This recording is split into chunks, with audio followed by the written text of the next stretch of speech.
Right, it says we're like, oh, Stuart, you've gone all funny. You've gone all queer. Have I? Well, don't make much of a difference, does it, love?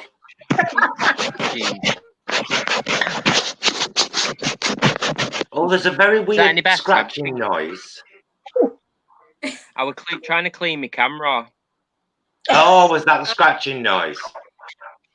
Yeah. Right, Yeah. everybody, hello and welcome to Those Vegan Guys channel. And I'm joined this evening. Been looking forward to having this chat for ages. I'm joined by the lovely BoBee below me there. I'm joined by the fabulous Felisha right here, and the lovely Stuart down there in the corner. And the reason that I really wanted to pull this kind of chat together, and I wanted it in particular to be a chat with black people who've grown up in Britain. Yeah. And so let me just ask you first, Felisha, how old are you, my love? 29. 29. Yeah. So you're born and raised as a black woman in Britain. Yeah. Yeah. And BoBee? I'm a proud 46, born and bred in. Oh, is that me? I think can everyone hear us okay? I'll just wait and make sure everyone can hear us okay. I can hear you. I'm just checking the chat on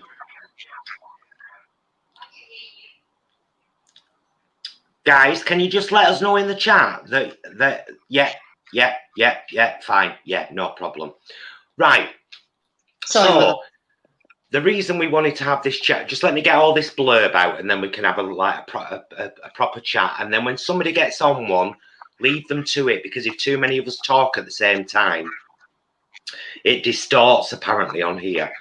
But of course, the Black Lives Matter movement is bigger and more prevalent than ever at the moment because of one horrific murder and one horrific attack where a guy got shot in the back 7 times. We're aware of this. We've all had to face the All Lives Matter Brigade. Mm-hmm. We've had what I consider to be a beautiful, deep and meaningful performance from Diversity on national television on Saturday night. But we've also had the backlash to that. So I want to know, BoBee and Felisha, honestly, with like don't smooth over it. No. You know, what was it like growing up black in Britain? Which Felisha or which one? Whichever one wants to go first, I'm more than happy. Should I start then, BoBee? Yeah, you go for it. You go for it, my lovely. Okay. I feel my experience, I've always lived in London. London's known for being quite diverse and multicultural. I've not had to really deal with feeling like the colour of my skin might be any sort of problem until I maybe became an adult. Right. I also will let you guys know that I'm actually, my mum's mixed race, so she's half English and then half black. So there's also the fact that I grew up with my white English nan and my mother. So I've kind of always had that big mixed family as well. So I've never really felt out of place because my family is so diverse anyway. But as an adult, I would say one thing I've noticed, especially it's hit home since the death of George Floyd, is sometimes I realize how much I think, especially in previous jobs, like, can I do this or will it seem too black? And that's one thing I've kind of, as an adult, been dealing with. Right. What can you give us an example there, Felisha? Yeah, so maybe even down to the clothes I wear or the way I wear my hair, I would just be concerned if it would fit in, because I've noticed that now my school would be multicultural, but as I've gone into the workplaces, they might be dominantly white. So then I feel like I don't want to seem too black. I don't know. It's just, yeah. And it's not anyone's fault. It's just something you just feel. It's that's a fascinating insight, and I think both Stuart and I would jump in there and say that, well, for me, definitely, there have been things that I was scared to wear, do, or say because it would make it all the more obvious that I was gay. Yeah. And although I didn't try to hide the fact that I was gay, I didn't want to be accused of rubbing it in people's faces. BoBee, how about you, my love? Well, I think I've got a similar experience there with Felisha. I mean, I was put into care at the age of 2, and I was raised with white parents until I was about 17. So, and I wasn't aware of my skin color, to be fair. Oh, that is me, I think. Sorry. And there was there wasn't any like you're white, I'm black, or anything like that. There was none of that. So it was only until when I was in my teenage years, and it, weirdly enough, I came across where white friends, would make jokes, and they were racist jokes. This was the 80s, you know, and then they'd say, "Oh, no offense, Blanche, no offense to you." It's like, I'm black. Do you know what I mean? It was that kind of, and like I say, it was the 80s, and so it was very on PC. But it was really weird. It was really weird. And then I think when I was 17 upwards, I would wear head wraps. I guess I kind of went straight into the cultural side of things, you know. So I wore my head wraps up high. You know, the kinty cloths I would wear, all those things. So I thought, well, if you can't accept me the way I am, then that's prejudice, you know. Yeah, that was really it for me. That was really, I wanted to express my blackness. I wanted to be proud of it, and I applaud anybody who asks me about it.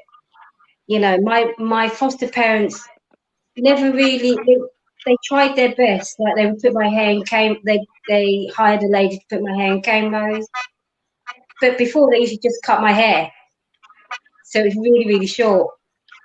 But now it's like I will grow it. I mean, okay, I lost it, but now it's starting to go back with regards to the locks. And I've even had an ex-boyfriend in my 30s who said, "Don't grow your hair in locks because you won't get a job." And I kind of looked and thought, what? And I thought that was the most stupid thing he had to say. And I said, that there is slave mentality. Fascinating. BoBee, yeah. I think just give me, I'm going to mute you for a second, but keep talking because I want to see if that feedback noise is coming from you. I think it might. No, it's not. Can you hear that noise, guys? Yeah. Yeah. It's not coming from you, BoBee. It's coming from somebody else. No. Oh. It might just be feedback because if like I've got an earpiece in, so my computer isn't doing the loud thing. Yeah. No, I can definitely hear something. I thought it's me. Yeah. No, it's not. Stuart, have you got any questions, love? Because I've got loads more. Yeah. So but I don't want to. Oh yeah. I don't want to dominate. No, for sure. So BoBee, you just sort of mentioned about you were really happy to talk to people about it. I just thought I'd ask because it is something I'm thinking about, and I've seen a few things about it on social media and stuff, and I think it is worth saying. Have you felt, particularly in the last few months, and this is to both of you, that people have sort of been leaning on you a bit to try and educate themselves, and what's that experience like? Because I'm aware that, you know, from, you know, non-black people's perspective, you know, maybe they do it with great intentions of wanting to learn, but has that felt like a lot of pressure on you, like, or emotional labor? I don't feel it's pressure. I think it's nice when someone actually asks me a question. There's been a couple of times, I would say, I've had chats, random chats with strangers. I talk to strangers too much. And it's like, you know, like this elderly lady, she got talking. She said, "Oh, isn't it terrible about that, you know, about that poor chap in America?" And I thought, I can't get upset with you because there's something on your mind, I think. Do you know what I mean? And it turned out she asked me, you know, how does it make you feel? And she said she felt kind of that she had to, oh, what was it? Think back about how she might have said things in the past or acted. And I said, don't feel bad. If anything, you're now actually asking a complete strange black person in the middle of the supermarket. You're asking this question, and isn't that like self-improvement? So that's not a bad thing. So if anything, I was just happy that she asked, to be fair. So yeah, not at all. What about you, Felisha? I felt like around me, people have been, I don't know, I think especially in my work, they wanted to show their support in the movement, I guess. So I've not really had anyone have like a discussion with me or try and educate themselves, but I have noticed people are maybe making more of an effort with me as I've noticed that in the workplace. I've noticed that everyone, I don't know, black people seem to be quite more confident and comfortable in their skin now that this movement's happened in 2020. I don't know. That's, yeah.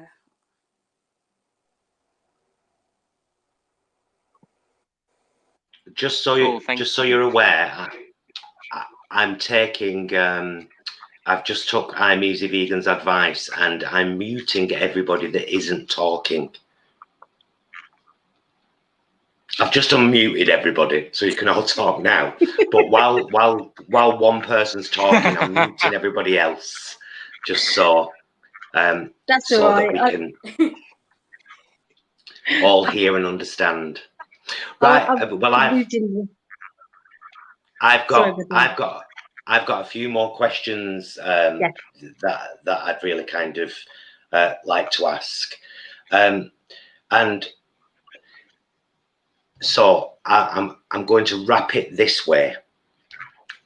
As a gay man, when I see the murder of a gay man because he was a gay man, that definitely affects me more because I do have an affinity with them. There's a link there immediately. Yeah. And I think everybody was appalled and shocked and disgusted with what was done in broad daylight to George Floyd. Yeah. But I would like to know how on that day, the day that you found out, the day that you saw the video, the day that because the man died while we were looking. I don't care what anybody says. He didn't die in the ambulance later. He died there on the floor. How did that make you feel? Horrible. Disgusted. It made me feel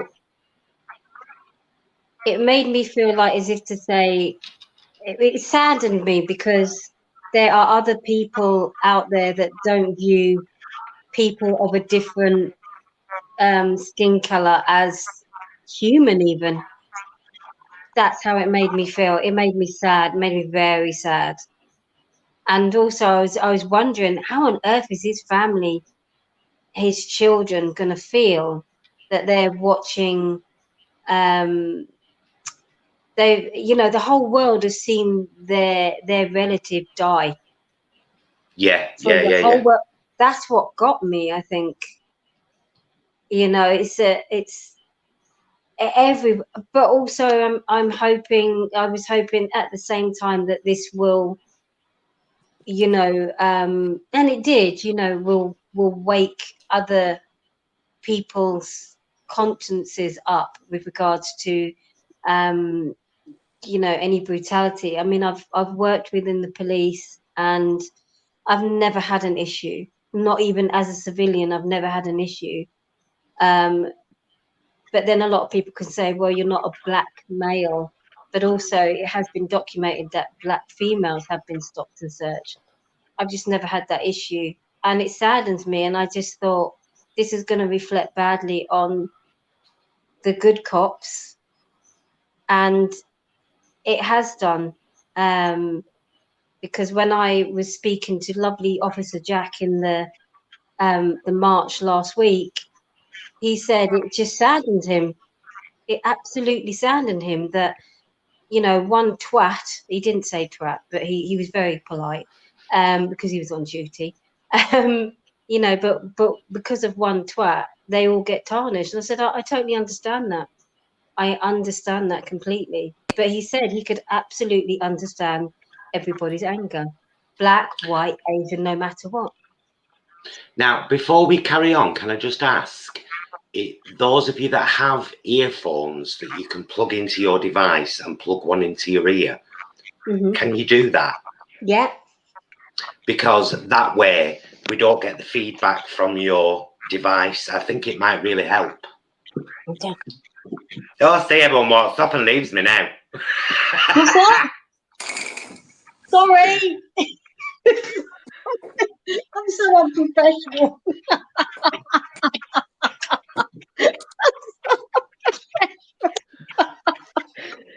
You think I'd get it right by now, didn't you?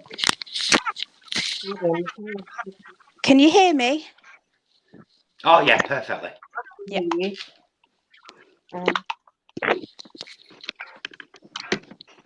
Oh, well done. Oh, look at us all now, like technological wizards with his earphones and everything. Is that better? Immediately to me now, there is none of that that weird feedback noise. Yeah, definitely. But we can all still hear each other, and that's what's important. Yeah. So, Felisha, same question, my love. Yeah. How did you feel when you first saw the video? I mean, everything that BoBee said, but on top of it, I think there was something so sinister because he didn't even use a weapon. We're so used to seeing gun crime, knife crime, but seeing that sort of sinister act, I think that's why it hurt people really bad. Yeah. I think this sounds like it's an awful thing to say, and it's really not. But the good thing that has come from it, we can't bring him back. There's nothing we can do. But I think it raised awareness like never before. However, then you get the All Lives Matter Brigade.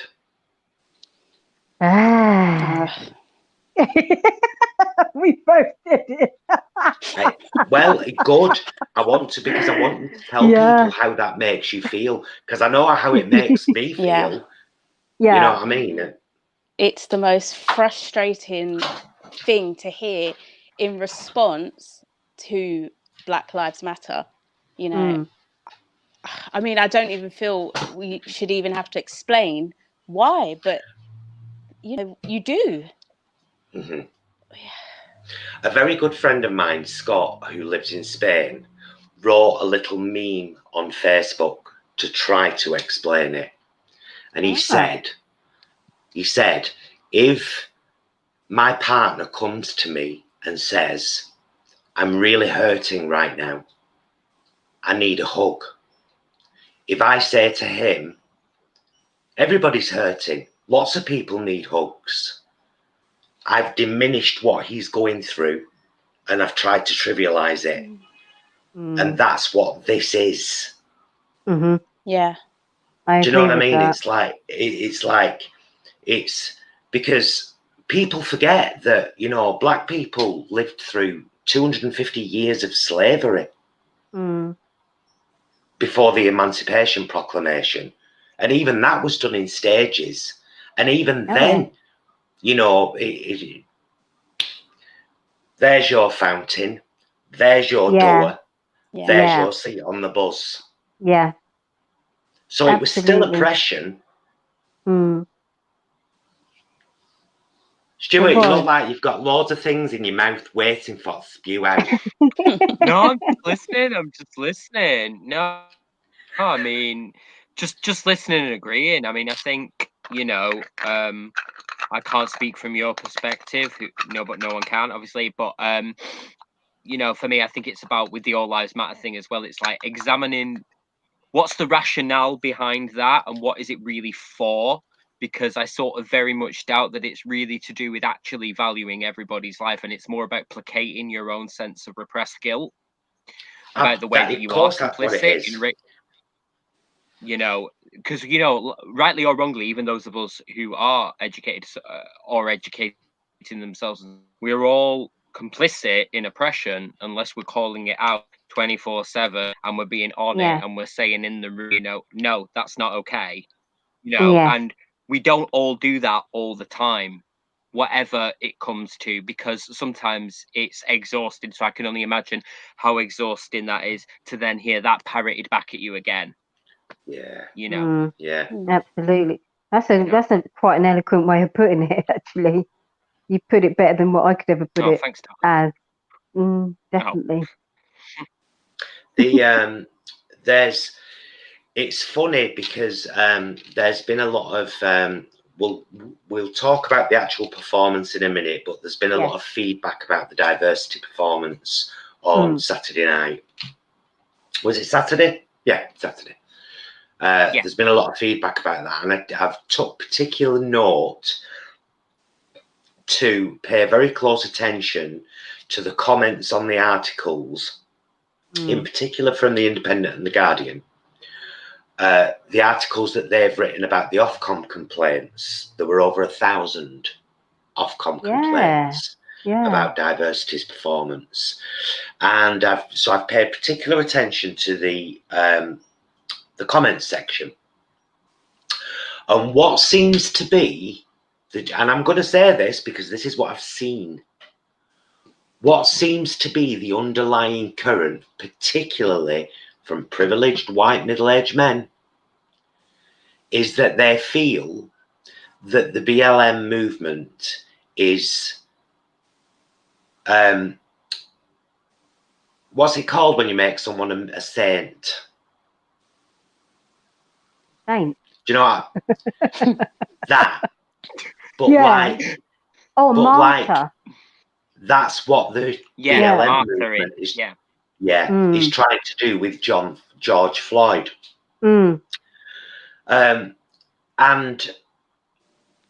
so it seems to come from a place of, don't dare put a man like that above me. That's what it comes from, because I've seen it written in words. And it's so clear, and it's like they've completely lost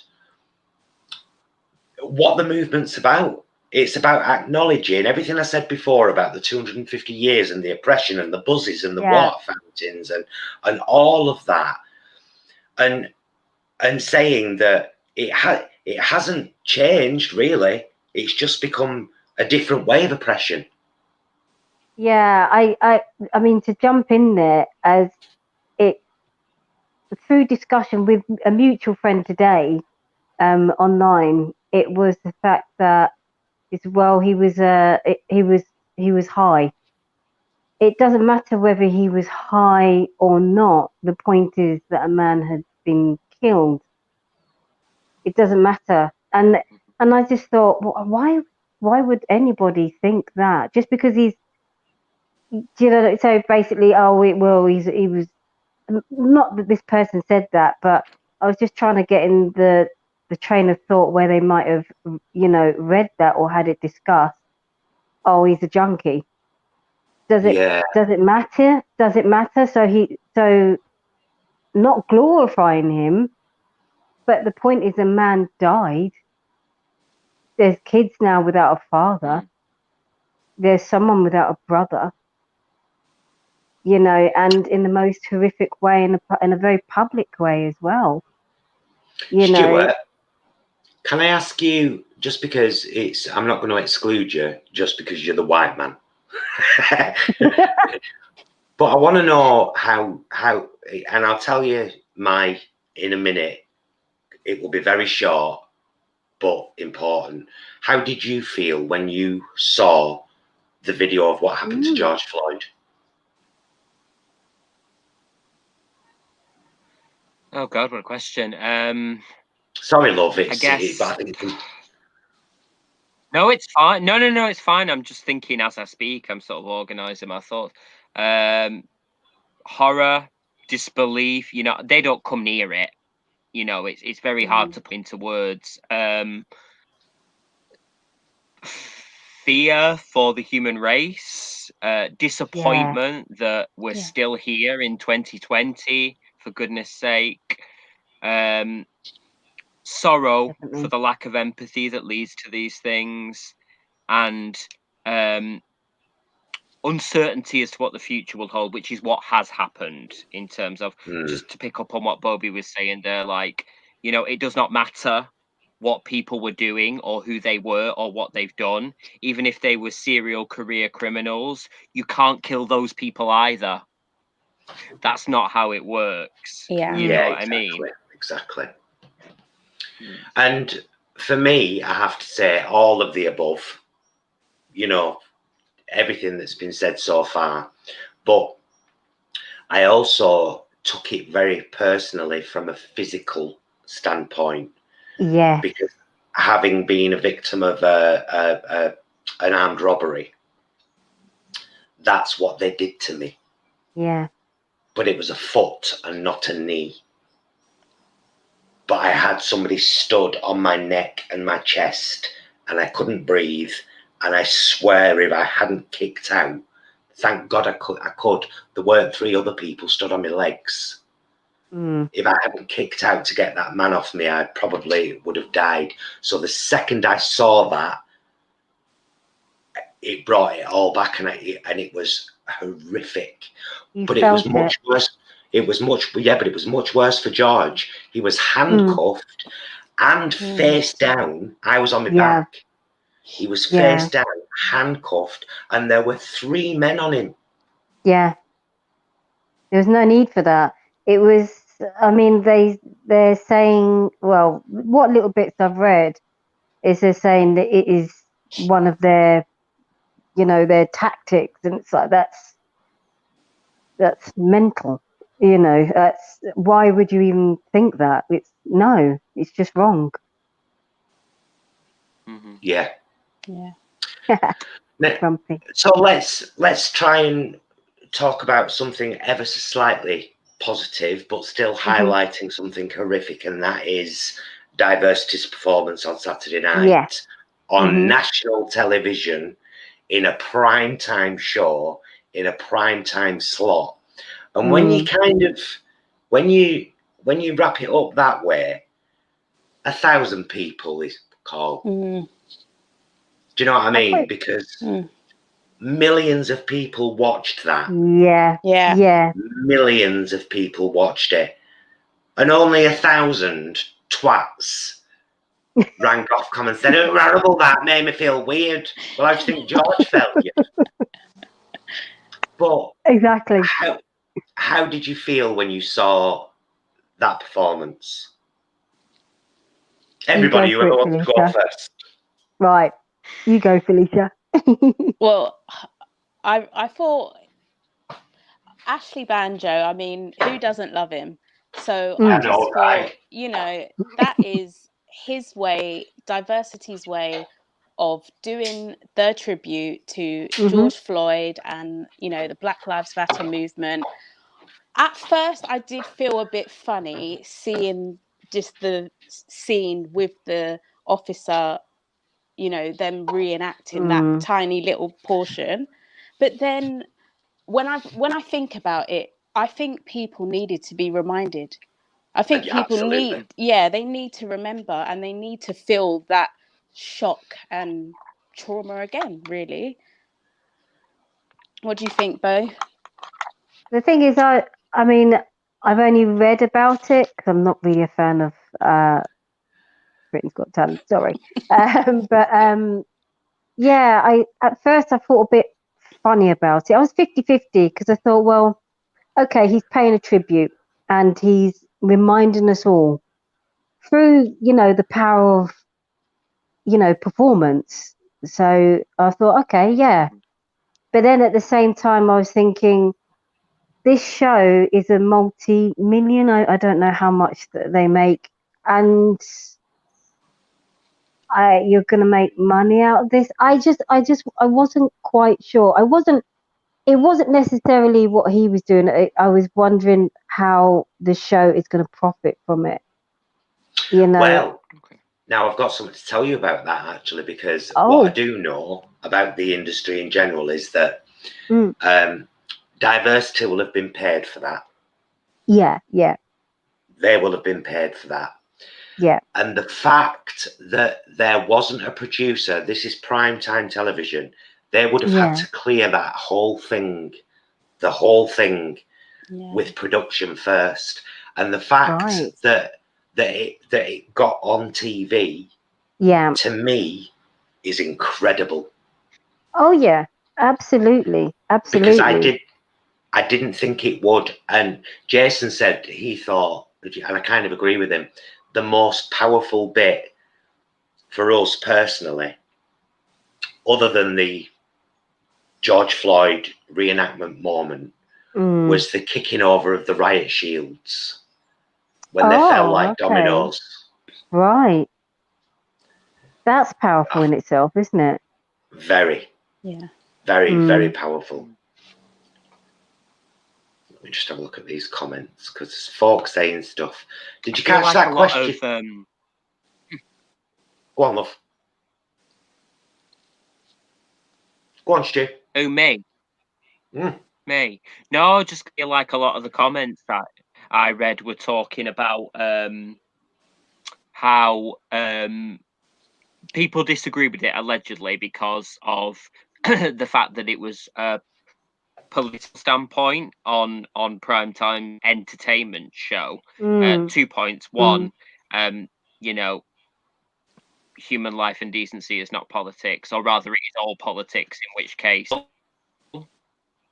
irrespective of intent, the fact of beginning a performance is politics one way or another. So what you mean is you didn't enjoy seeing that subject talked about in that way because it's not what you expect. You know? So I just thought that was really fascinating. Yeah. Exactly. If it made you feel it made you feel uncomfortable. So, but then surely, if it makes you feel, but it's like if it makes you feel uncomfortable, then you got to ask yourself why. Why? Yeah. And why at least does it's it make making you feel something. Absolutely. Do you know what I mean? Rather than just like ignorance, like, oh, that was a nice dance. Now, another subject I wanted to talk about, because it got on my goat did this. The lovely Adele, who is of course from London, took part in the is it called the Notting Hill Carnival?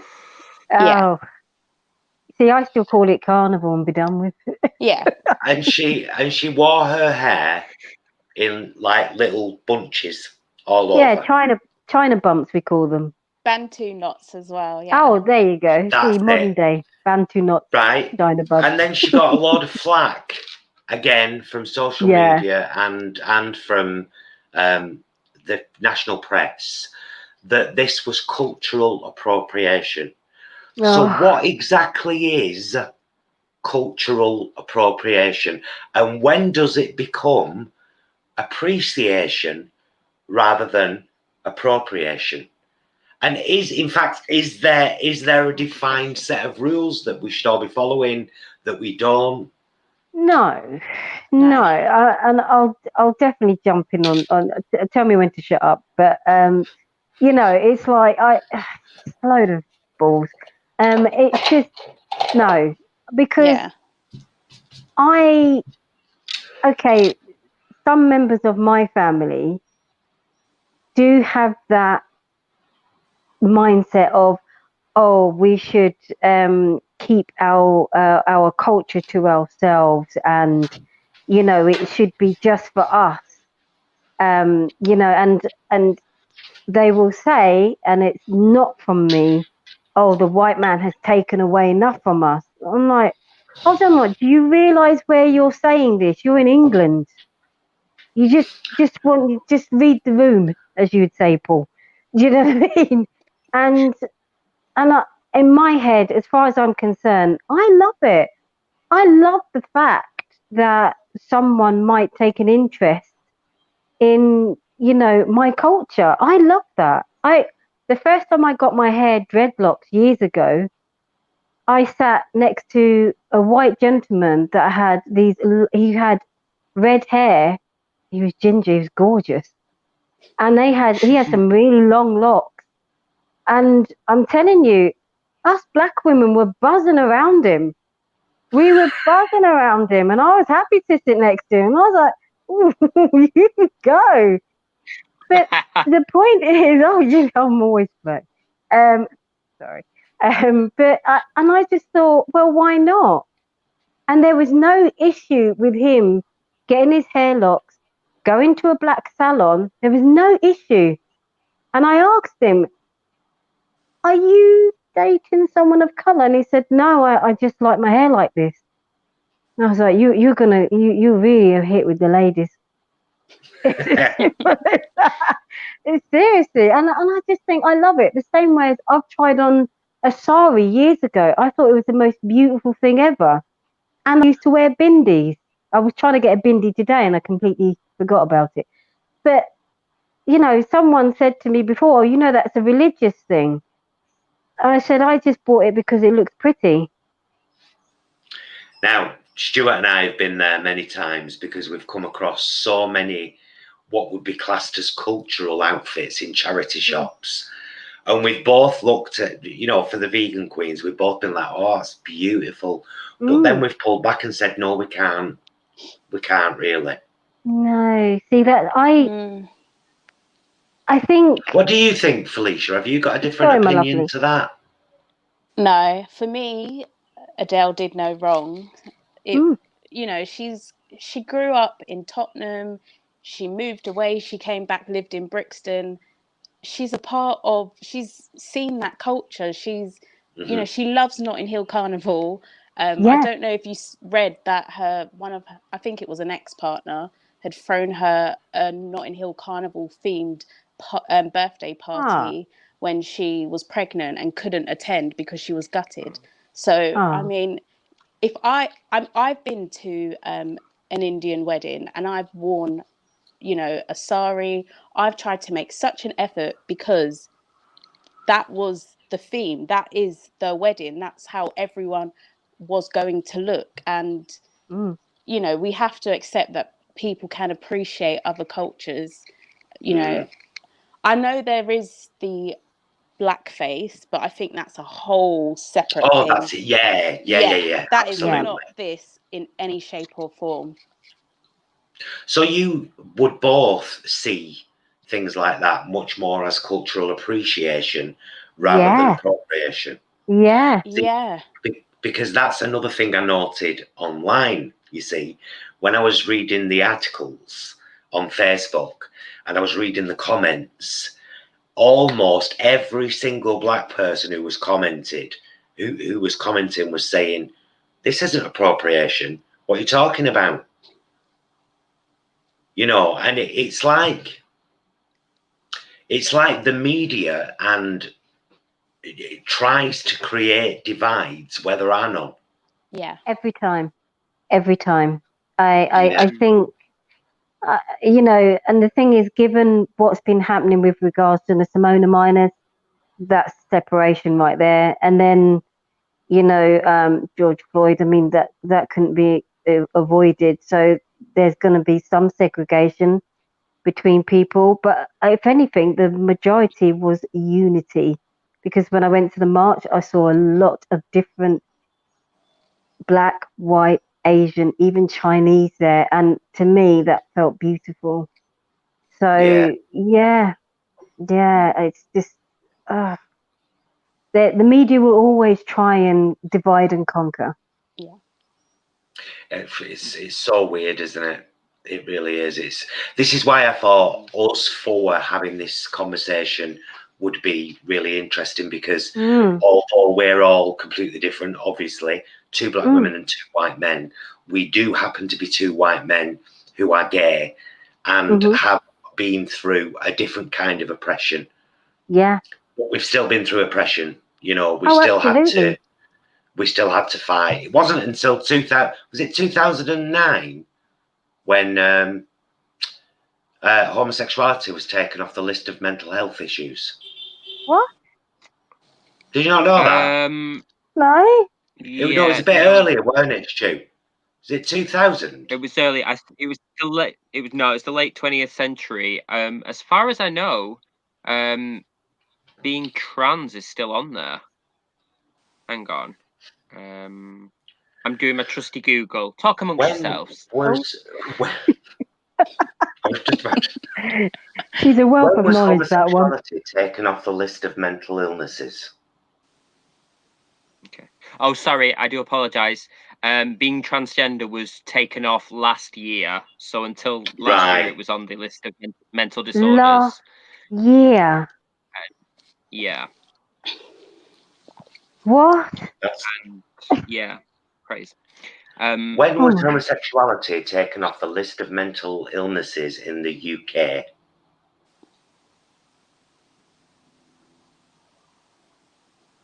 While she's doing that, just you try amongst yourself.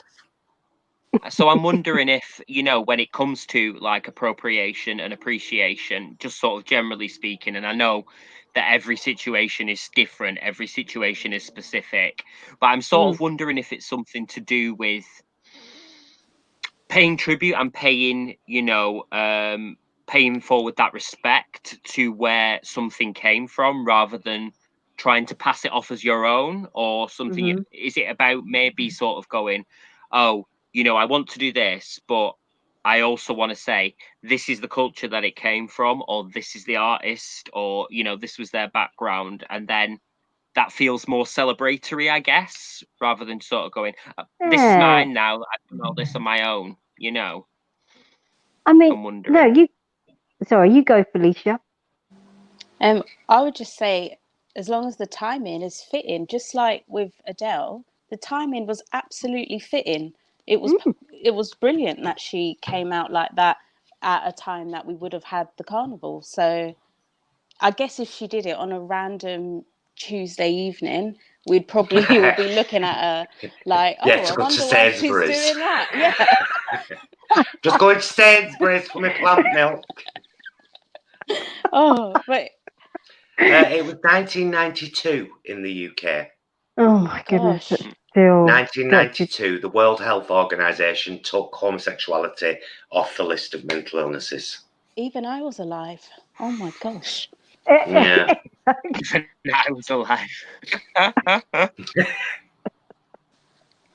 That is seriously, that is ridiculous. That I can't believe that. Wow. That's it is terrible. Weird, isn't it? Yeah. It's weird. But we are here really to. What do you think? What do you think needs to happen Or do you think that there are any obstacles to full inclusion, equality? What do you think are the obstacles to, you know, there not being any racism anymore? I know that's a really big question. I think there are some pretty obvious ones though, like Donald Trump, for example. Yeah. And I would say Boris Johnson as well. But, you know, at a grassroots level, what needs to happen? I think it's about, I know people say education, but I think it's down to education, and I'm not talking about as in just in schools. I'm talking about everywhere, and I'm seeing it a lot lately. I don't know, I mean, how everybody is seeing it as well, but I've noticed now, like on telly, even in adverts now, in England especially, I'm seeing a lot more black faces, and it could be, so if you're watching an advert, the main character is now on most a black face, and it's like, oh, that's kind of nice. That's nice to see that. Or I think there was an insurance advert. Don't ask, it's daytime telly.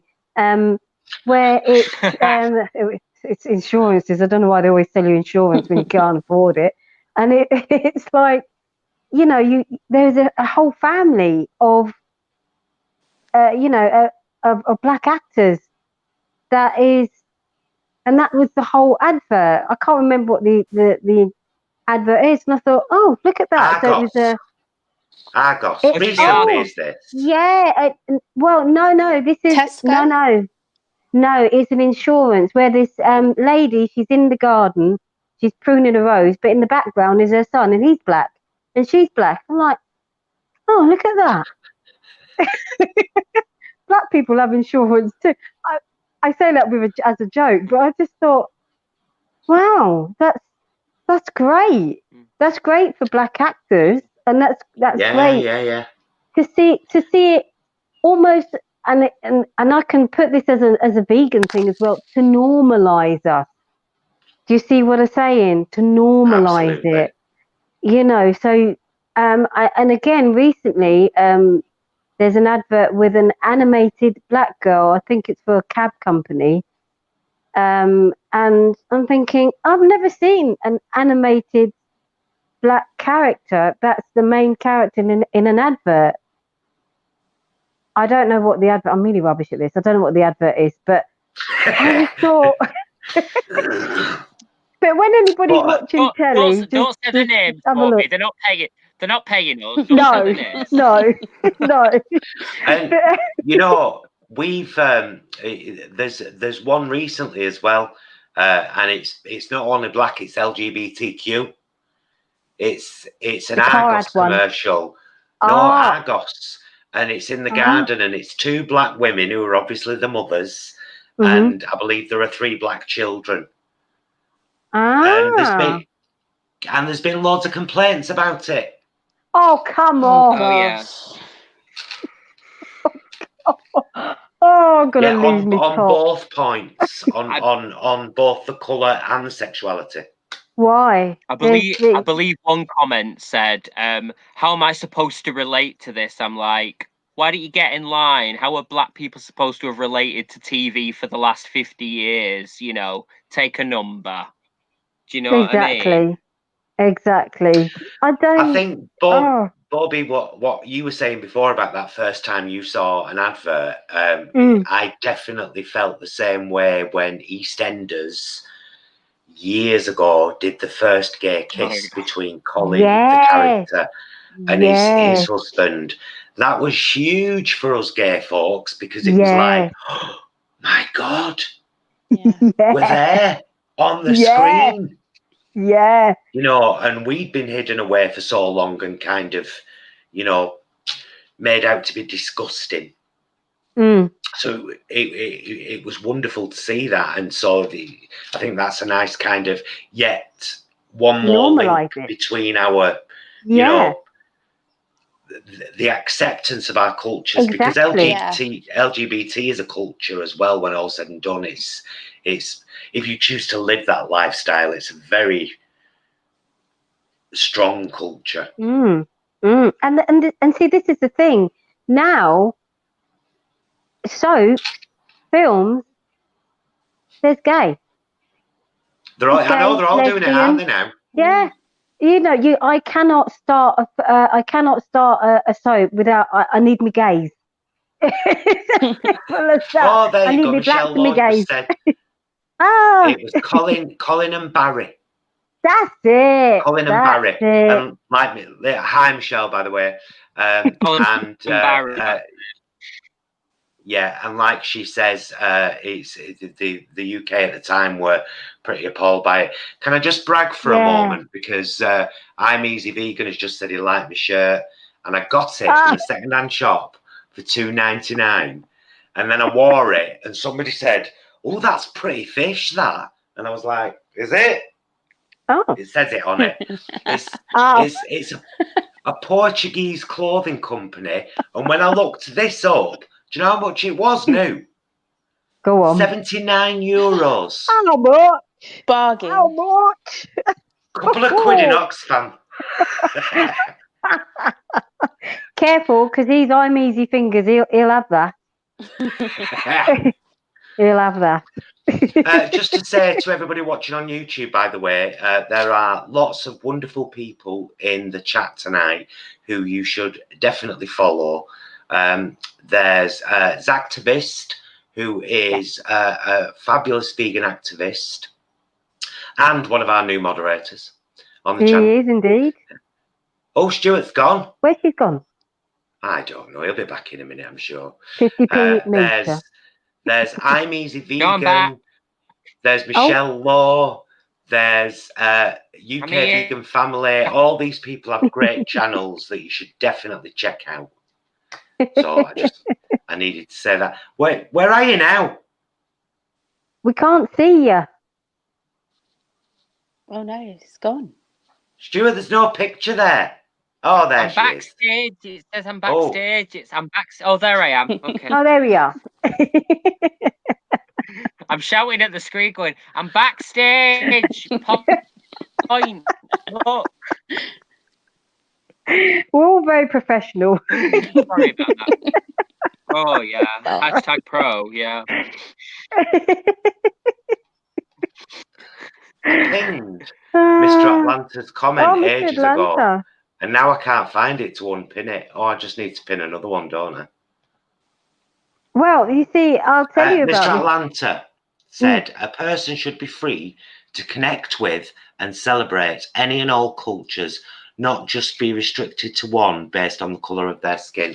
Absolutely, Mr. Atlanta. Absolutely. Yeah. He also, and I hope he doesn't mind me saying this, but he also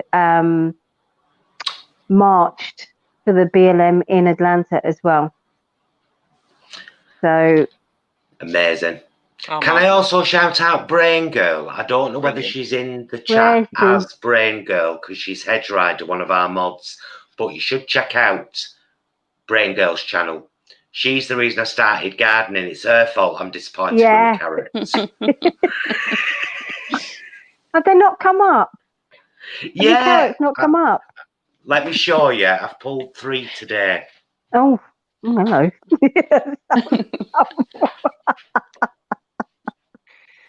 Stuart, when are you going to do your garden? This is 2020, innit? 2020. You come for the social justice, stay for the vegetables. There you go. Oh, that's there you are. Yay, well. So there's that one. It gets worse. Then there's that one. Oh. But look at that this. Weren't me. Oh, look. It's not about size. It's about what you can do with it, apparently. I was going to say, I do miss my ex-husband. Memories.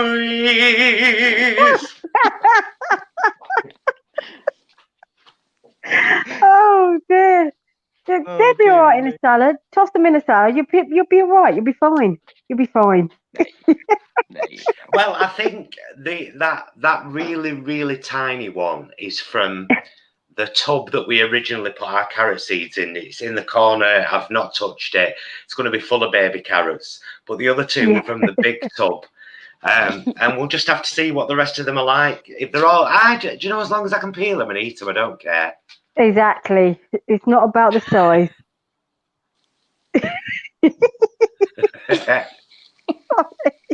Sorry, Felicia. Oh no, I love crude. Anything crude. This is the first time we've met. Yeah, we're neighbours, Felicia and I. Kind of, aren't we? Kind of. Yeah. Yeah, We're in you're the not same far area. from each other, are you? Yeah, No. not far. Didn't We're you in the meet same area. Didn't you meet in the WhatsApp group? We Yeah. did. Yeah, yeah. I can't remember what the food we were talking about, but yeah. And I think you might Applewood have mentioned cheese. something. Yeah. Yeah, so it's nice. So we're going to meet up. Social distance, of course, but we're going to meet up. There's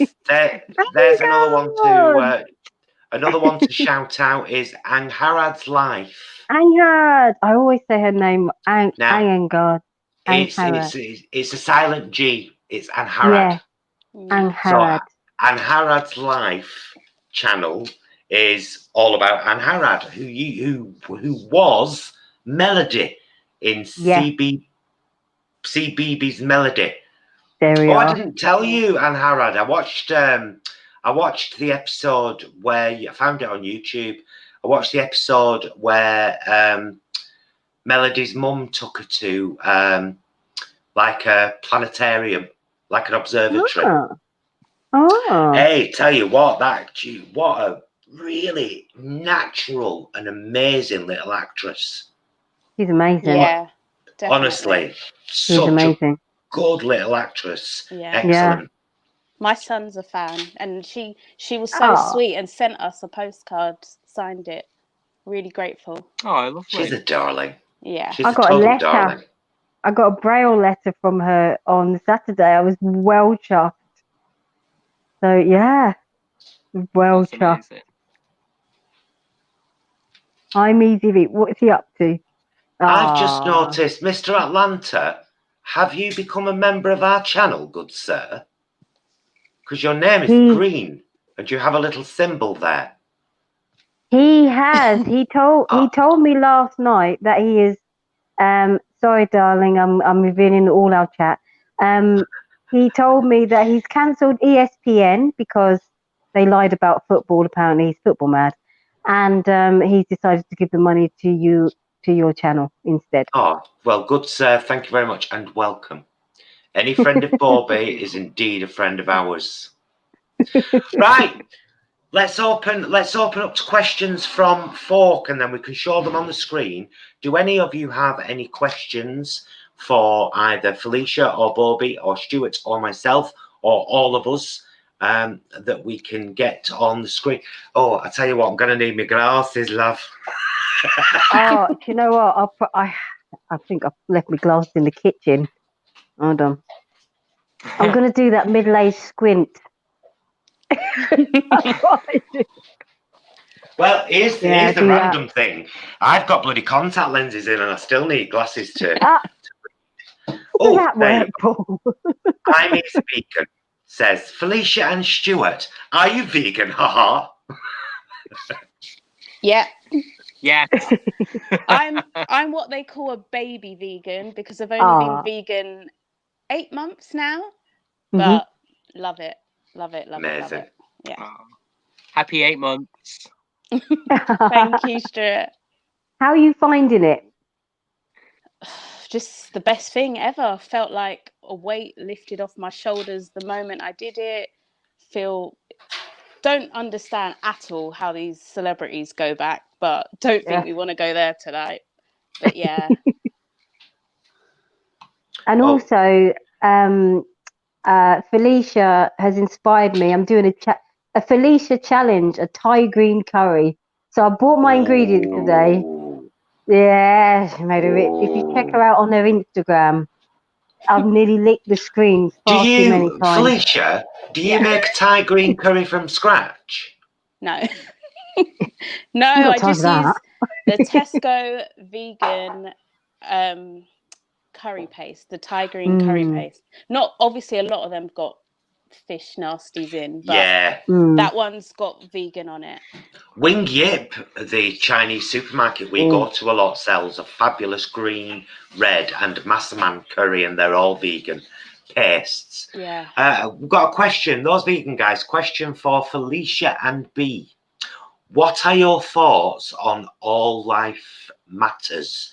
Not all lives matter, all life, like cows, pigs, humans, etc. Of course they matter. Yeah.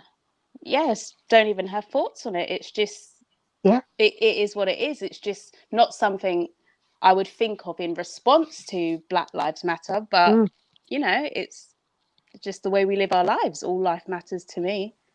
yeah, absolutely. I'm the same.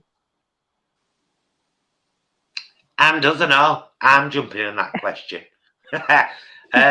Muddy Paws question. What was your favourite outfit Moira wore? I think that's to me and you, Stuart. But that's open to everyone. Have you seen Schitt's Creek, ladies? No. Oh, you must. So Stuart, what was your favourite Moira outfit? I'm gonna go with her costume from The Croning, when she plays the scientist whose DNA gets spliced with a raven or a crow. No, it's a crow, obviously. What would it be in The Croning? And I think that's mint, and I would wear it if it weren't real feathers. You know, and I'm going to speak on behalf of Gemini here. She loved everything. If Gemini could afford it, she would always dress like Moira. Just always. Some of those outfits were incredible. Yeah, we've got to watch it. Yeah, definitely. I've got to watch this now. Definitely. Schitt's Creek is on. It's on Netflix. Is it on Netflix or Amazon? It is on Netflix. We always forget. Netflix.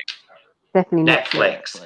It honestly, we started watching it because we'd heard so much about it, and we were just like, "Nah, is this going to be funny?" First 10 minutes, I was like, "This is not for me." But I thought, no, just give it a little while. By episode 4, I was completely hooked, and we were watching 3-4 episodes a night. Wow. Oh, you're like me, a box set binger. Yeah, they're only 20-minute episodes, but honestly, absolutely amazing. Stuart, question for you, my darling, from the sexy I'm Easy Vegan, Aaron. Stuart, you do book reviews. Favourite author? Favourite book? Oh, God. I'm rubbish at picking things like this. Somewhat ironically. Okay, favorite book in the world is proper cliche, but it's Pride and Prejudice by Jane Austen. It's always been my favorite because I think it's dead funny. And favorite author, I don't know, darling. Well, I love a crime book, so I'm going to say Agatha Christie, like the original Queen of Crime. Right, a couple more questions here. Mine's Mr. Men book. One from Zactivist. Those vegan guys, question for B. Talk about the blender. Oh, Zach, I do this a lot to him. Okay, so Zach is obviously showboating. Zach wanted a blender. And we don't know who this is. It is not me, Zach, so stop fishing. I shouldn't say that. It's very un-vegan. But someone has donated money for him to get a blender. So he ordered a bloody blender. So he's now got a bloody blender, and he blended his first bloody smoothie this morning. And he showed us pictures of his bloody smoothie. And if I see another picture of a smoothie come through my phone one more time, Zach, I mean it, I will block you. I will block you. I will block you. Zach has a bloody blender. Oh, dear. Now, I'm Easy Vegan has set a challenge for Felisha here, and I think it might be fun. Right, so Felisha, you have exactly 1 minute Okay. to tell us as much about yourself as is humanly possible. Likes, dislikes, favourite food, hobbies, Gosh. whether you have children, what you do for a job. And I'm going to do Who's the your favourite countdown Spice thing. Girl and why is it melting? Every single Spice Girl. Dink, dink, dink, dink, I dink, saw dink, them dink, last year, dink. by the way. Oh, bless her. You got Wait, it. is it started? Yes. Yeah. Oh my gosh. Okay, so I'm 29. I'm a teaching assistant. I'm a mum of a 2-year-old. Terrible twos. I'm drinking coffee. I love coffee. I put Outpro vanilla milk in it, which was a recommendation on a video I'm Easy Vegan did. I favorite food, curry, any curry.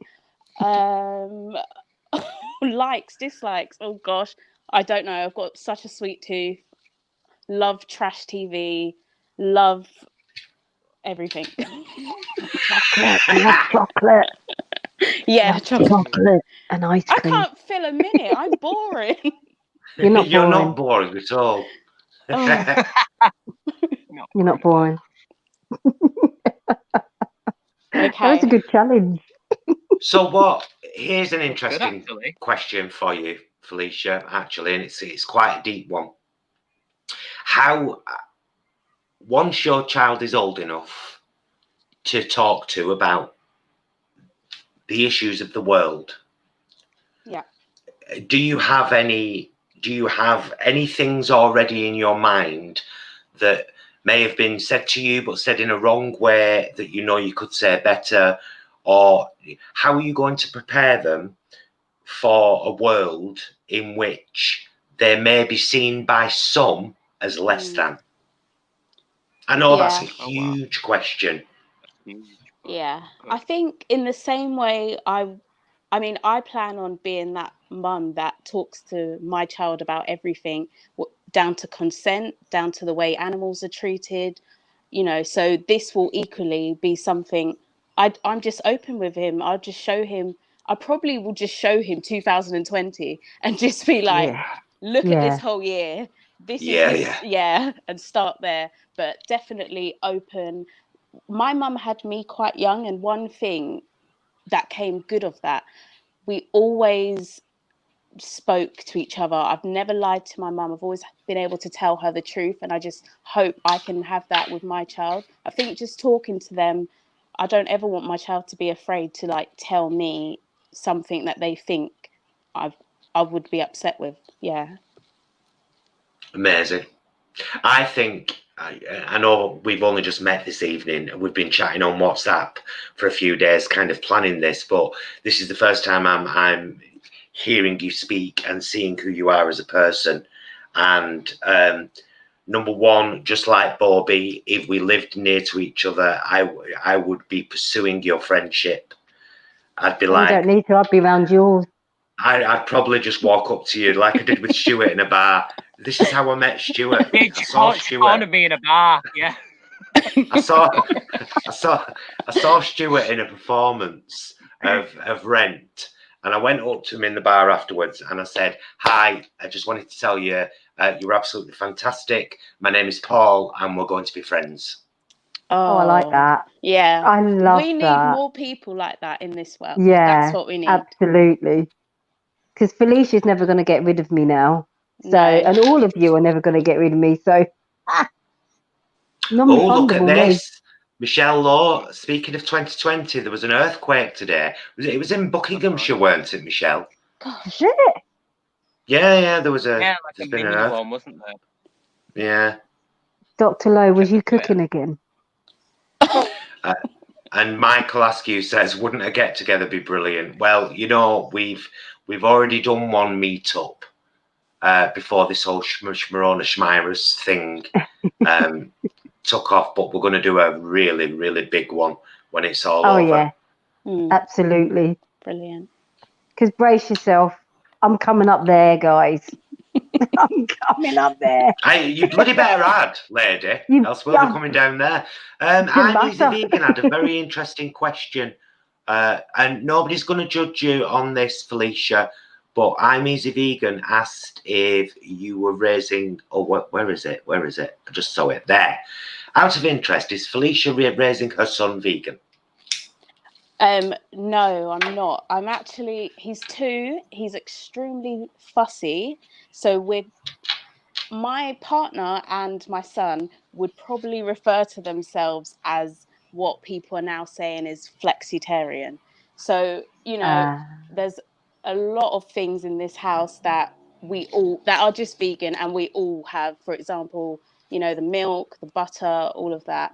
But they do allow some animal products in that, and we just say we're a mixed family. It's just I met my partner and wasn't vegan, so that's how some families are, and I'm all absolutely right with it. And that's why I kind of preface the question with no one's going to judge you for that, because I think it's important that people have their own journeys, and if your partner, and people get at me for it, and I've done some videos where I've like angrily shouted and said go vegan, and then but most of the time, 95% of the time, I'm of the school whereby if you say to me, had a vegan meal last night, I'm like, oh, well done, brilliant. Yeah. Did you enjoy it? Will you have it again? Great. Yeah. Rather than then saying, are you going to do it again? What next? What now? Yeah. Because I think it has to be gentle. Yeah. For me personally, it had to be all in. I just had to, the moment I had to be vegan, I had to be vegan. But for, say, my partner, he's reducing, and for him that works. And for me, it just had to be all in. Yeah. And did you do that, Felicia, from meat eater? Yeah. Straight to vegan? Yeah, not like wow, I think I was a meat eater because I was eating out of habit. I just thought this is the way we eat and I have to eat it, and I didn't like it. And I thought to myself, why am I picking the meat option out of habit when you don't even enjoy it? And I had to just stop. Yeah. And then I learned afterwards how animals were treated, because I thought I would just be vegetarian, and that showed me no, I need to be vegan. Can I just read out this comment from Vegan Jerry, who says, Felicia, you do you, girl.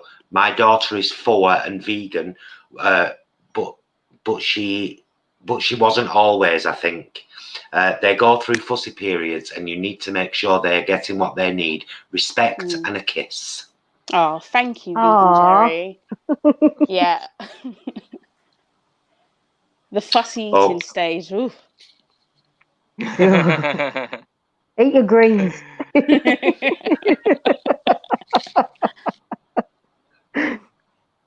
Marcus is just saying there that he's had vegans tell him he's not a proper vegan because his husband is omni, but he eats mainly vegan at home.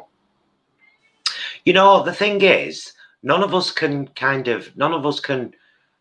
any of us would want to force anybody. Do you know what I mean? It's like, they always say the same thing, don't they, about good teachers? A good teacher opens the door for you, but you've got to walk through yourself. Absolutely. And it's not, I mean, it's like, again, with Mr. Atlanta, bless him. It's, he said something to me last night, and I never realised how much of an influence, maybe because I talk a lot as well, so, you can't get no word in edgewise, but it's just that, when he said, it was when you said, so he had an issue with 2 birds and his cat. He's a cat man, and he's a cat man. He's a cat man, right? And his little cat was doing what cats do, And it's very sweet. You know, he wanted to save these 2 birds, you know, these baby birds. And the first thing I said to him was, well, how are you not vegan? Because his heart screamed to me that he is vegan because of the compassion, you know, the care that he's taken, you know, and the steps just so these 2 little birds can grow up. You know, he had to kind of ground his cat for a few weeks, you know, and it was just beautiful. And when he said that to me last night, I thought, oh, okay. But he said because you weren't judgy, and I thought I was being judgy, but he said no, you weren't judgy, and that's what I'm always worried about, is being judgy. I can be judgy. I can say, my goodness, those clothes don't go with that, lovey. But you know, it's just yeah. I think we all worry about that. You know, we definitely worry about that. It's how you come across. Just don't preach. Sorry about that. I'm just stroking my pussy under the table. You're always stroking your pussy, you, or live, honestly.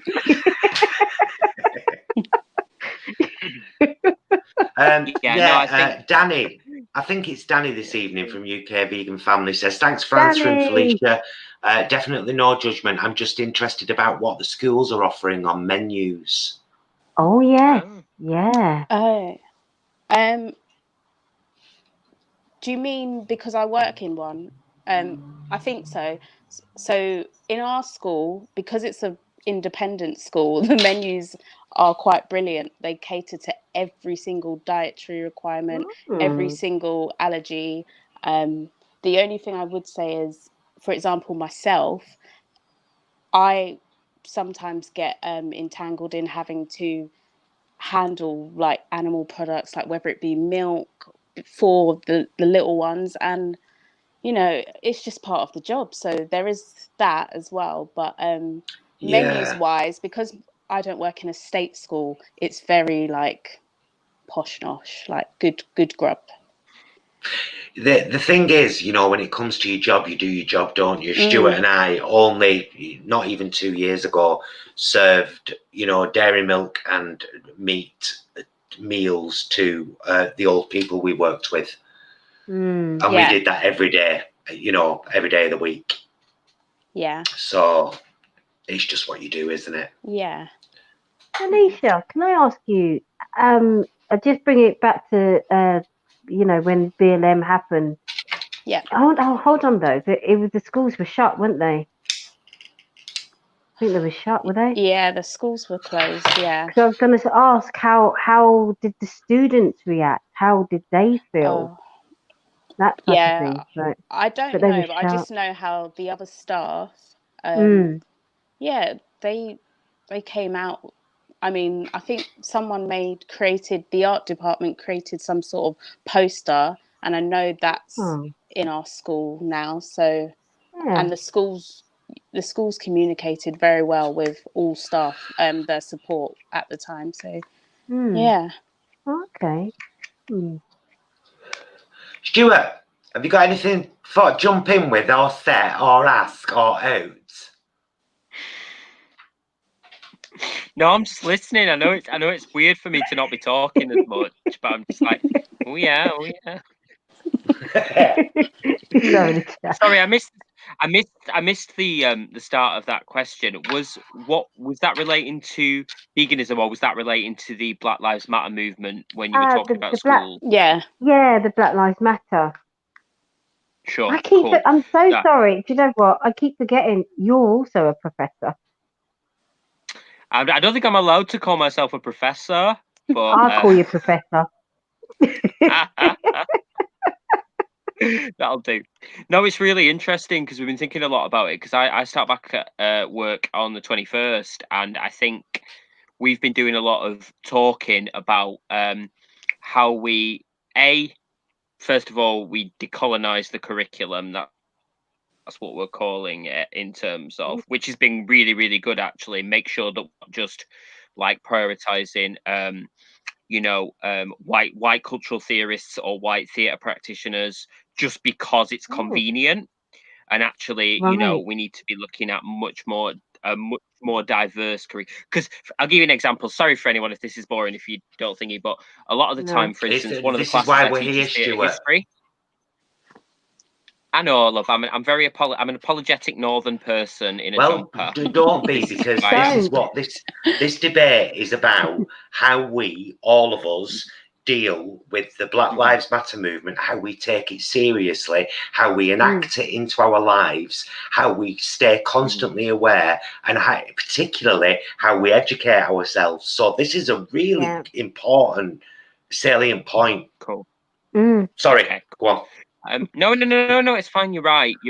I must apologise. So, for instance, one of the classes I teach as theoretical is theatre history, and I've just sort of inherited that class this year. And prior to that, it was very much it began with the ancient Greeks. We often think of the ancient Greeks as the sort of forefathers, if you will, of theatre. Actually, that's not true.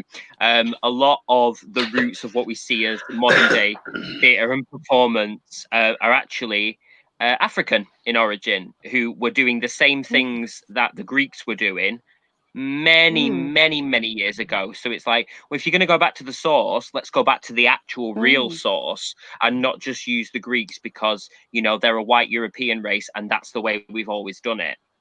So we're trying to sort of move that into the curriculum so that it doesn't just become, oh, now we're doing this because of the Black Lives Matter movement. We're doing it because it's the right thing to do, and it should be implicit from day one in all aspects of what we do. But it's about we're trying to balance that without and support our students, because many of our students were quite prominent in the Black Lives Matter movement in the media, you know, obviously name names or anything like that, but they were featured in news broadcasts and giving speeches and things like that. And that's amazing. But we also don't want them to come back in September and be bombarded with a lot of emotional and heavy stuff. So it's about how we manage that so it's supportive but not overwhelming, I think. You know. Wow. So the yeah. Go on, Stuart. Can I ask you, have any of you, I can't remember her name, blue-eyed, brown-eyed workshops? Oh, yeah. What's she called? Jane thingy. Stuart's Googling. I put blue-eyed Jane in. Hopefully that'll come up. Jane Elliott. Yeah, have you guys ever heard about the Jane Elliott workshops that it was the late 50s, early 60s, Stuart, when it started? 60s? Yeah, I believe so, yeah. 1960s America. Jane, go on, have you got the dates there, love? Yeah, she did it for the first time on the day that Martin Luther King Jr. was assassinated, April the 5th, 68. 68. I never knew it was that day. Yeah. Jane Ellis was a school teacher, and she developed this way of doing workshops whereby she would separate the class into blue-eyed and brown-eyed children. And then she would say, okay, the brown-eyed children, no playtime for you. You can only have one drink of water. Oppression. The blue-eyed children, you can have whatever you want. You can play. You don't even have to do any lessons if you don't want. And she let that go on for, let's say, an hour or so. And watched how the blue-eyed children then became oppressors of the already oppressed brown-eyed children. Then they had a break, and then when they came back, she said, all right, switch it now. Now the brown-eyed children get everything they want, and the blue-eyed and she did it as an important lesson, so that by the end of the lesson, she would be saying, does it matter what colour eyes you have? And all the children would be saying no. Should you be Clever. treated different because of the eye colour you have? And it was a Clever. really powerful thing that she did for quite a few years. She won awards for it and everything. She really was an incredible woman. Do you think that kind of thing is sadly lacking these days from educational establishments, and in particular primary schools where children are in their formative years? Teachers can answer this one.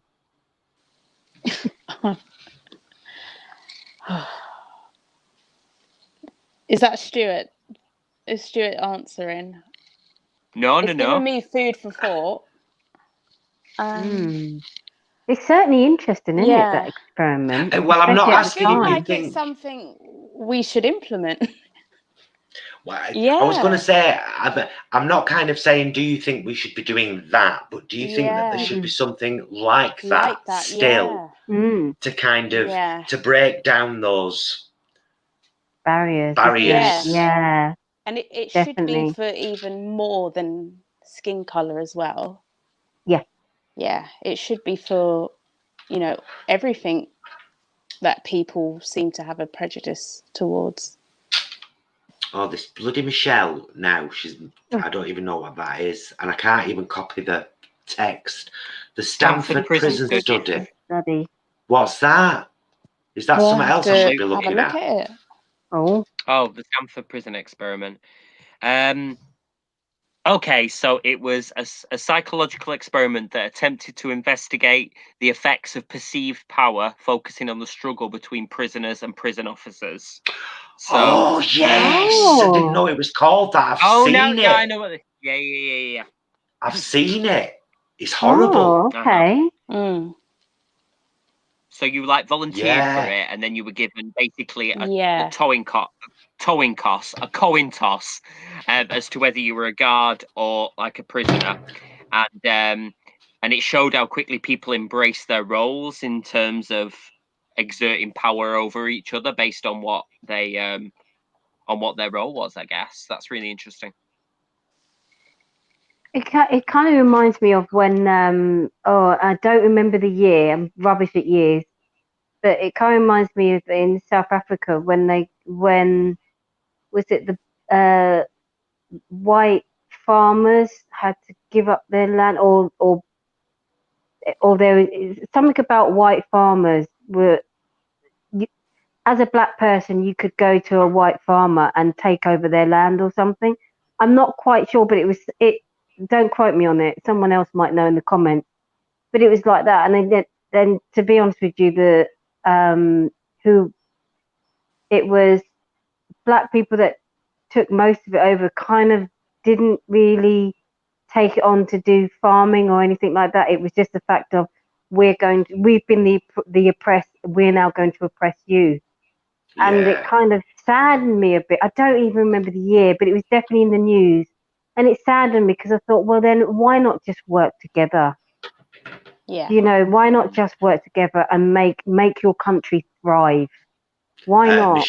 Michelle Law's just saying here about the prison experiment. They stopped the prison study after 6 days because it got too violent. Interestingly, Zimbabwe didn't want to stop it. It was his girlfriend who told him he must. Wow. Fascinating. I'm going to read up about that one. Yeah. Yeah. Very, very interesting. That sounds really interesting. There's been tons, hasn't there? I'm reminded of talking about Jane with the blue brown eyes. I saw a really interesting one she did about the world map, and sort of saying that actually you have to be really cautious about knowing who creates things like maps, even though it seems like a really basic thing. She's like, look at the size of, for instance, the United States and Canada there versus the size of these other countries. She said you can instantly tell because that's not actually the correct scale. And a lot of the countries that are drawn smaller or shown to have less political power are actually bigger than the United States. But because the map was created by someone in the United States, the country is shown to be much bigger and therefore more prominent. So she's really good at sort of unpicking stuff like that, you know? Yeah, that map's got a name, hasn't it? The one that's actually based on true representation of size and Russia's like Yeah. massive, huge. It's one of the Wow. biggest land masses on Earth. I didn't know Very that. in Wow. an episode of something as well. It was featured in an episode of The West Wing. It was Oh. featured in an episode of The West Wing. Oh, look at that. Mm. See, I just thought it was dead honestly. interesting because I think it all Yeah. ties together with what we're talking about, doesn't it? So much that you just absorb or learn as a child, and you don't question, because why would anyone lie to you? Yeah, exactly. You know, why would anyone tell you Yeah. something that wasn't true? Veganism. There you go. Veganism, Yeah. white supremacy, not really the same thing, but you know, even if it's Yeah, no, unconscious, but you it's learn good. these things. Why would someone lie to you? Exactly. Felicia, a couple of people have been asking if you have a YouTube channel. No plans it- for one either. But you're good on Instagram. Would you guest on this YouTube channel again? Yes, There definitely. you go. So we'll definitely chat to. Yeah. Well, guys, we have been broadcasting for 1.5 hours, and I don't want to take up all your evening I don't with a live mind. I've got night doing. chat. Just speaking forever. I don't mind. I'll stay.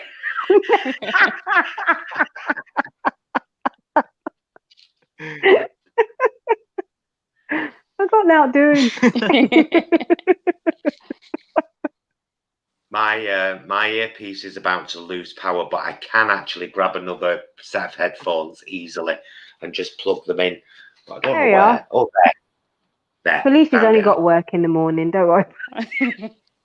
Are you all right for a wee while longer, Felicia? Yeah. Or are you bringing me the big ones? Yeah. Oh, yeah. The only ones I'm aware of. Oh, let me turn this off. Oh. But you got a professional earpiece. I want one of them. I'll put my yeah, Instagram in the Oh, comments look. after. Oh, yeah. Look at her, she's got all proper stuff. Look at me, I'm There Poundland you here. Look at this. Oh, Well, there you go. Sorted. these came free. Oh, you win. You win. Well, I've got this little thing. Oh, wow. When you got off the Wish app. Yeah, I got this free off the Wish app. I did a Wish app video, well, me and Jason did, where we ordered a load of free items and all you paid for was postage. Oh, is that how that works? Yeah, I saw that video. Oh. Loads of stuff, and that's one of them, but it only lasts about an hour charged up. But I mean, it's all right. It's a Bluetooth earpiece. You know. My favorite bit of that video, I have to say, was you opening stuff going, oh, yeah, lovely. Very nice. Oh,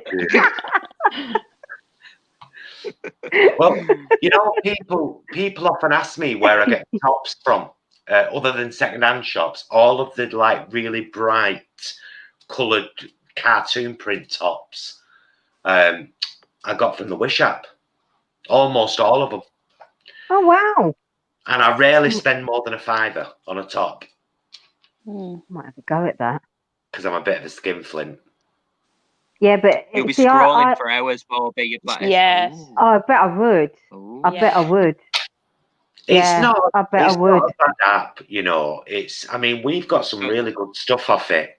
To be honest with you, we've got some really good stuff off the Wish app, and only one purchase ever have we been disappointed with, and it was like it was about the size of a mobile phone, and it was meant to be a solar panel. What's that charging? So it didn't charge frig all. That's why it's in drawer over there. It was shit. But it had only cost a couple of quid, so I was like, oh, all right. Not too bad. Oh, here, Felicia, another question for you. How are you finding school and social distancing? Sometimes it's hard to not feel like it's normal, and especially in the staff room. But then there's been a lot of strict rules put in place. you know, bubbles, doors, like ways to go in, ways to go out. So everyone's adhering, and it's not that much of a struggle. When you think of why we're doing it, it's not that much of a struggle. And there's, you know, my main thing is I just keep hand sanitizing myself, so at least I know, you know, I'm looking after myself. She drenches herself in antibac every morning. Don't we all these days? UK vegan family Danny's just saying she bought all her son's cloth nappies off the Wish app for 35 quid, and they were better than the expensive brands. Wow. Go on. Amazing. Yeah. It is a good app. Expensive, Nice. usually. Cloth nappies as well. Wow. Does I remember those.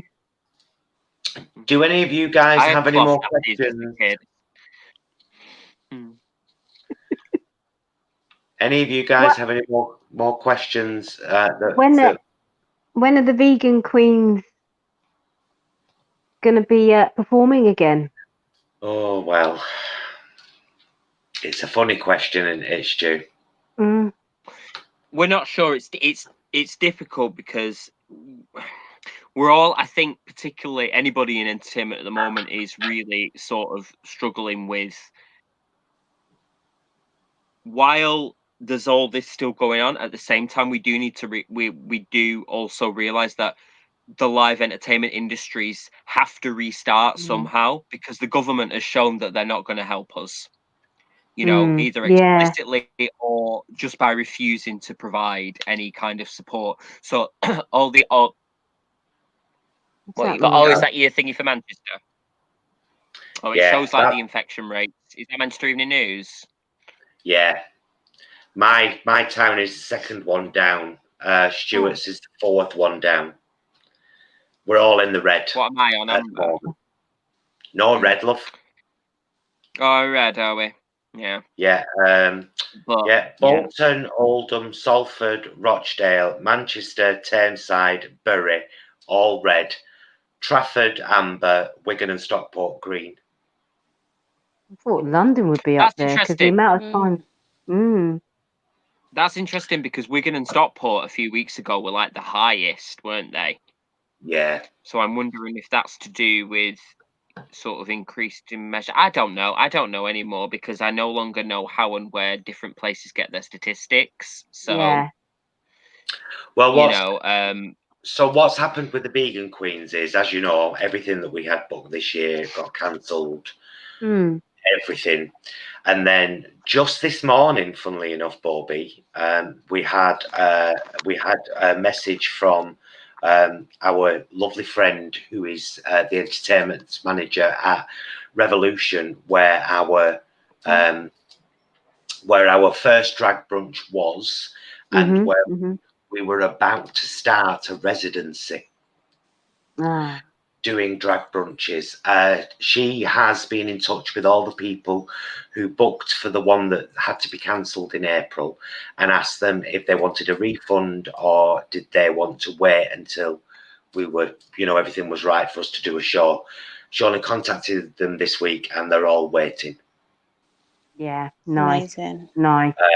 So now it's just a case of it's a case of feeling safe up here, because unfortunately in all of our local newspapers, this teacher tests positive for COVID, school closed down.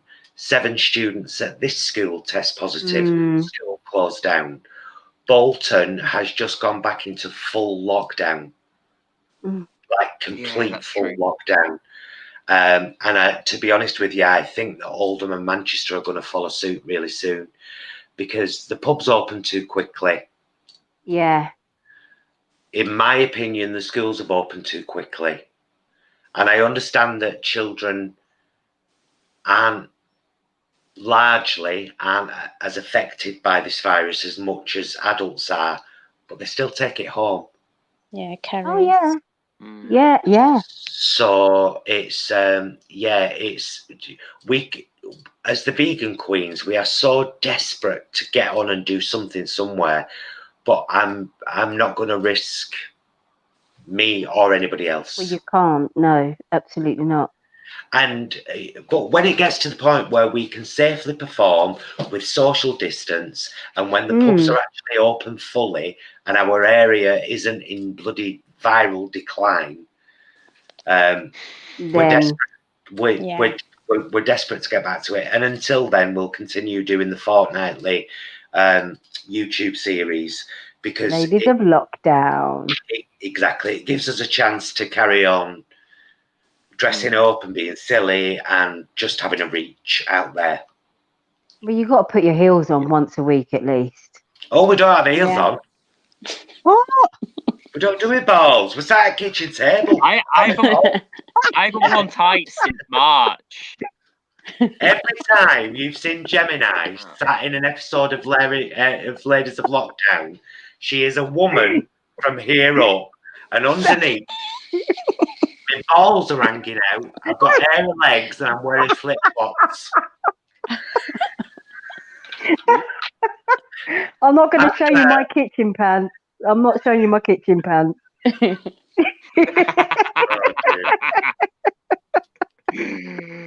Oh dear. Oh, I love that. It's filthy. It knocks me sick. Oh, I tell you, next time I watch, I'm going to be thinking, his balls are out now, aren't they? These balls are resting on that seat. I know they are. Tell you something, you want to share a dressing room with her? Let me tell you that for free. I'm Gemini from the waist up, and Vincent V. Egan from the waist down. Oh, he's yeah, I loved Vincent. It was the moustache I kept loving.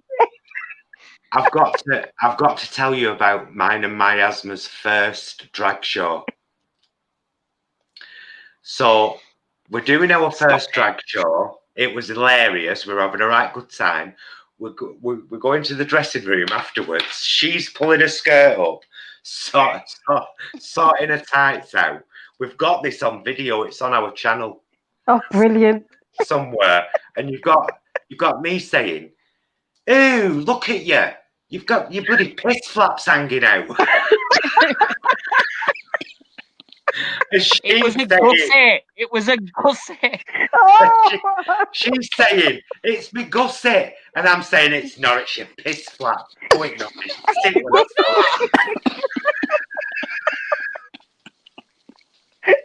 I did warn you, Felisha. I did warn you. This is just abuse now, isn't it?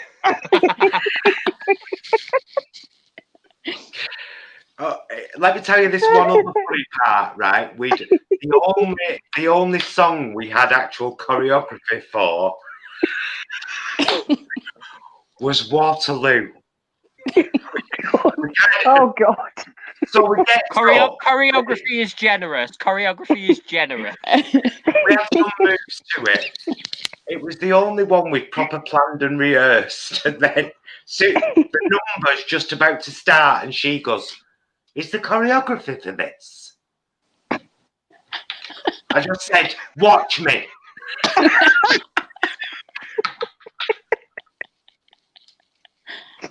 Oh, it was a fun show. Yeah, that one's true. That's true. Oh, my cheeks are hurting. Yeah. We've had some giggles. Do you know what I would love? When COVID is over, I would love to share. Just give me one experience of you guys, getting ready. Miasma and Gemini. I know I would love it. Just to be in the room. I'll help you on with your tights. I'll help you find your shoes. Just give me that. Hey, speaking of that, if anybody wants to watch Gemini and Miasma get ready on the Vegan Queens channel, there are actually a couple of videos where we did live for 2 hours, just sat here at the table doing us makeup. I love it. Ready. It was fun, actually. I love it. I love it. Now, my loves, I am, because I don't want to keep everybody here.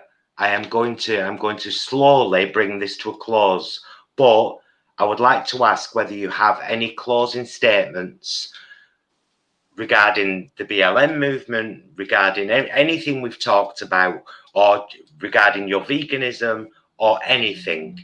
Do you have any closing statements? Because I want to make sure that everybody has a chance to say anything they wanted to say on here. I would say, and this is one of my favourite Paul things to say, and that is read the room. You know, so if you're going to come out with a statement like, oh, I don't understand all this BLM thing, just read the room. See who is black in the room, see who has a black partner, and read the room first. You don't have to self-edit yourself, just read the room first. Say what you got to say, and don't be afraid to ask questions. You know, that's this. I mean, that little old lady, bless her heart, you know, middle of Tesco's. I think she must have been in her 70s, but she was great. She said, "Oh, I you know," as she said to me, I hope I'm not offending you, because you're not offending me. You're asking me a question, and I love that you're asking me. So yeah, so read the room." Brilliant. Felisha, my darling. And a quick note on maybe veganism. I'd like to just say, you know, we're not malnourished. What's that word? Malnourished. Yeah, like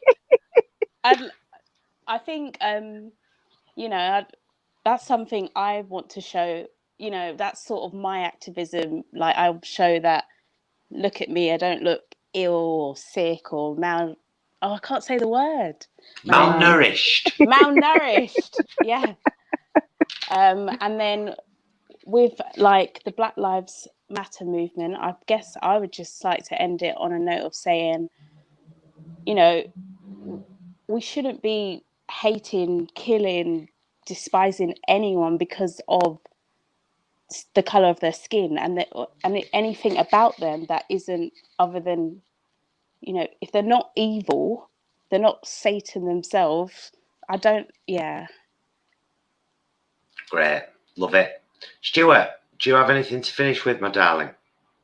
Super quick, I guess, picking up on what you both said in that way. If your response to anything is, you know, I don't understand, if you don't understand trigonometry, go and learn about it. Yeah. Oh, I like If you don't that. understand issues in real life, go and learn about it. Keep educating ourselves and keep doing the work every day. You know. And I would say, because I think it's really important, that if you do follow newspapers, for example, online, make sure you don't only follow one. Yeah. So if you follow the Daily Mail, make sure you follow what you consider to be an opposite left-wing paper as well. Because I follow a lot of left-wing press, but I follow the Daily Mail and I follow the Sun because I want to keep note of how all these different outlets are sharing the same information. And you will find that a lot of the conflict that you think is in life isn't. No. It actually isn't. We're all brothers and sisters. Oh, and can I say this as well? Now, ladies, just correct me if I'm wrong, but you want me to see your colour, right? Absolutely. Thank you. Because I'll show you all of me. I've read so many people saying, why should we see colour? And I'm like, because it's important. It's there. Your blackness is important. Yeah. My whiteness is important. Yeah. The fact that we can talk about it openly as intelligent, loving, caring human beings is crucial. Yeah. You know. I don't understand how people could think that. Yeah. really get that. I don't get it. I don't. It's because they don't know how when to people say, acknowledge like, it. Awkwardness. That's all. Yeah, Just awkwardness. yeah. I mean, I'll show you all of me, but I'm in my kitchen pants, so no. All of me loves all of you. I had the melody wrong then, but the words were right. We got it. Right. The sentiment was there, love. If you would all just stay there for a second, I'll end the broadcast, but just so we can say goodbye properly. But just wanted to say thank you to everybody for tuning in tonight. Thank you in particular, Felisha, because I know this is your first time doing something like this. You are beautiful and brave, and you came across fantastic. Oh, thank you. BoBee is basically a YouTube whore now, so she's used to it. She's anybody's. And of course, BoBee will be starting her own channel soon. And please don't forget, Stuart has a fantastic book channel. He's been cracking out some amazing videos. The library is open. It's always linked in the description of all our videos. And he's done some crackers lately. Shows all his shelves. Oh, even what's on his bottom shelf. Oh, yeah. I missed that one. What's that about? Oh, yeah. So thanks, everyone. No, that's on me on the cans. Oh, another James Aspie. Bye, everyone. Thank you. Bye.